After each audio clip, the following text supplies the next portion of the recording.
बिहार देश का सबसे ज़्यादा चर्चित राज्य बना हुआ है, जबकि आपको पता है कि देश के अलग-अलग राज्यों में उपचुनाव हो रहे हैं, लेकिन बिहार सबसे ज़्यादा चर्चा में है। इस चर्चा के पीछे कई ऐसे कारण बताए जा रहे हैं। इन कारणों में सबसे बड़ा कारण है नीतीश कुमार और तेजस्वी यादव का आमने-सामने आना। बात इतनी ही नहीं है, इसके आगे भी बहुत सारी बातें हैं और एक नए तरह की सियासत शुरू हो गई है।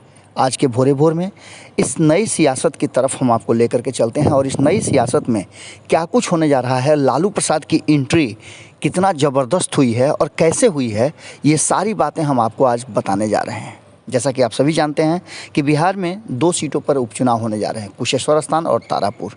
तारापुर में लगातार कई दिनों तक तेजस्वी यादव टिके रहे और उन्होंने वहाँ कई ऐसे एक्ट किए जिसको लेकर के विपक्ष अब उन्हें निशाने पर ले रहा है। लेकिन जिस तरह से तेजस्वी यादव ने ये एक्ट किए, उससे आम जनता से वो कनेक्ट होने लगे। जब खेतों में वो गए, मछली मारने गए, तो लोगों को ऐसा लगा कि वो सीधी तौर पे अब लालू प्रसाद की राजनीति और रणनीति कर रहे हैं। आपको याद होगा लालू प्रसाद का वो शासनकाल, जब वो एकदम ठेठ और गंवई अंदाज में लोगों से मिलते थे। बिहार की सियासत में मछली पकड़ने का काम कर रहे तेजस्वी यादव और इसकी तस्वीरें वायरल होने के बाद कई तरह की बातें आ गई। कोई अजगर को अपने कंधे पर लेकर के और ये कह रहा है कि मछली नहीं, ये देखिए किस तरह से हम अजगर पकड़ने वाले लोग हैं। इन सारी बातों को लेकर के मछली छोटी है, बड़ी है, इन सब की चर्चा हो गई है। मछली पकड़ने को लेकर के किस तरह की राजनीति आगे बढ़ रही है, इन सारी बातों की चर्चा हो गई है। और आपको बता दें कि बिहार में खास करके मछली पकड़ने वाली जो राजनीति है, इसकी शुरुआत अब पूरी तरह से हो गई है। इसका श्रेय आप कहीं न कहीं मुकेश सहनी को दे सकते हैं, क्योंकि मुकेश सहनी ने बिहार में मछली की सियासत शुरू की थी। याद होगा आपको, महागठबंधन में रहते हुए उन्होंने मछली भोज का आयोजन किया था और लगातार वो कई ज़िलों में जाकर के मछली का भोज कर रहे थे। यहाँ तक कि उन्होंने मछली भोज में बड़े-बड़े राजनेताओं को भी आमंत्रित किया था। बिहार की मछलियों में भी अब सियासत का प्रवेश हो गया है और वो हिस्सा बन गई हैं बिहार के राजनीति की, क्योंकि जीवन के अंतिम हिस्से में भी ये एक अंश रह जाता है जिसमें मछली जो है वो आपके जीवन का एक हिस्सा बन जाती है। कहा जाता है कि मछली देखने से जतरा भी बनता है। ये दंत कथाएँ हैं, पुरानी बातें हैं। लेकिन बिहार की राजनीति में जिस तरह से मछली ने अपना स्थान ग्रहण कर लिया है, उससे साफ लगता है कि बिहार की राजनीति में कितना ज़्यादा आप एक दूसरे पर गौर कर रहे हैं और ध्यान दे रहे हैं। एक तरफ जहां आरजेडी की अपने काम में लगी हुई है, पूरी तरह से योजनाबद्ध तरीके से चुनाव की रणनीति बना रही है और जीत के लिए अपने पत्ते सेट कर रही है, वहीं दूसरी तरफ जनता दल यूनाइटेड की बात करें तो वो तेजस्वी यादव के एक-एक एक्ट पर नज़र बनाए हुए है। मछली पकड़ने को लेकर के ये पूरी बात अब चर्चा का विषय बन गई है। हालांकि आपको बता दें कि मछलियों को पकड़ने में जो लोग हैं उनको कहा जा रहा है कि मछली पकड़ने वाले लोग आकंठ भ्रष्टाचार में डूबे हुए हैं। यहाँ से मछलियाँ सियासत शुरू हो गई है। मछली सियासत को लेकर के राजनेताओं के जुबान पर सिर्फ मछली और मछली है। जनता दल यूनाइटेड तो मछली को भूल ही नहीं रहा है। अब ये पूरी कहानी जो है आगे आपको बताते हैं कि किस तरह से, जिस तरह मुकेश सहनी लगातार अपने समाज को लेकर के एकजुट करने की कोशिश कर रहे हैं, वहीं तेजस्वी यादव ने एक नए तरह की राजनीति शुरू कर दी है। 2 सीटों पे हो रहे उपचुनाव को लेकर के जीत हार के दावे तो ज़बरदस्त हो रहे हैं। अपने हाथ में जनता को, अपने पक्ष में जनता को करने के लिए राजनेता अपने अपने तरीके से उनसे वादे भी कर रहे हैं और जाल भी बिछा रहे हैं। अब ये जाल कितना ज़्यादा कारगर होगा, ये बातें अभी देखनी बाकी है। सबका एक ही सोचना है कि उनके जाल में जनता किसी तरह से फंस जाए और मछली रणनीति उसी का हिस्सा है।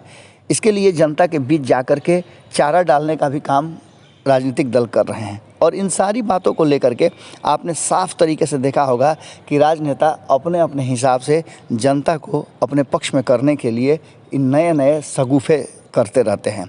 जो मन में आ रहा है वो करते हैं और इन सब में अब धीरे धीरे लालू वाली राजनीति का प्रवेश हो गया है। लालू के छोटे बेटे और आरजेडी के सबसे जो मुख्य व्यक्ति अभी आप वर्तमान में हैं, मुख्यमंत्री के कैंडिडेट हैं, लगातार वो जैसा कि आप देख ही रहे होंगे कि तारापुर में डेरा डाले हुए थे। उनकी पूरी टीम तारापुर में डेरा डाली हुई थी। अलग अलग प्रखंडों में, अलग अलग पंचायतों में उनके विधायक डेरा डाले हुए थे और जीत के लिए पूरी कवायद में लगे हुए थे। इसी बीच में भ्रमण के दौरान ही तेजस्वी यादव ने देखा कि बच्चे तालाब में मछली मार रहे हैं। अचानक से वहाँ वो पहुँच गए और पहुँच करके उन्होंने भी बंसी में चारा डाल करके मछली फंसाना शुरू कर दिया। अब देखने वाली बात ये होगी कि किसका चारा ज़्यादा टेस्टी होता है आम जनता के लिए, क्योंकि दोनों ही तरफ से लगातार प्रयास किए जा रहे हैं जाल में फंसाने के और चारा डाल करके लोगों को अपने जाल में लाने के। तेजस्वी यादव ने मछली पकड़ने के लिए बंसी तो लगा दी, लेकिन छोटी मछली ही फंसा पाए। इस पूरे कवायद को लेकर के जनता दल यूनाइटेड पूरी तरह से कह रहा है कि तेजस्वी यादव के जिस तरह से मछली पकड़ रहे हैं, उनके जाल में छोटी मछलियां ही आएंगी और उनका सपना देखना कि वो इस बार तारापुर और कुशेश्वर स्थान की जनता को अपने जाल में फंसा लेंगे, ये संभव नहीं है। इस पूरे मामले को लेकर के चर्चा ज़बरदस्त शुरू हो गई है और इस चर्चा में एक चर्चा ज़बरदस्त ढंग से आ रही है कि तेजस्वी यादव के जो पिता हैं लालू प्रसाद यादव, वो मछली के काफ़ी शौकीन आदमी थे। राज्य के अलग अलग हिस्से से उनके पास मछलियां आती थी और बिहार में राजनीति में लालू का नाम अब पूरी तरह से इस मछली राजनीति में आ गया है।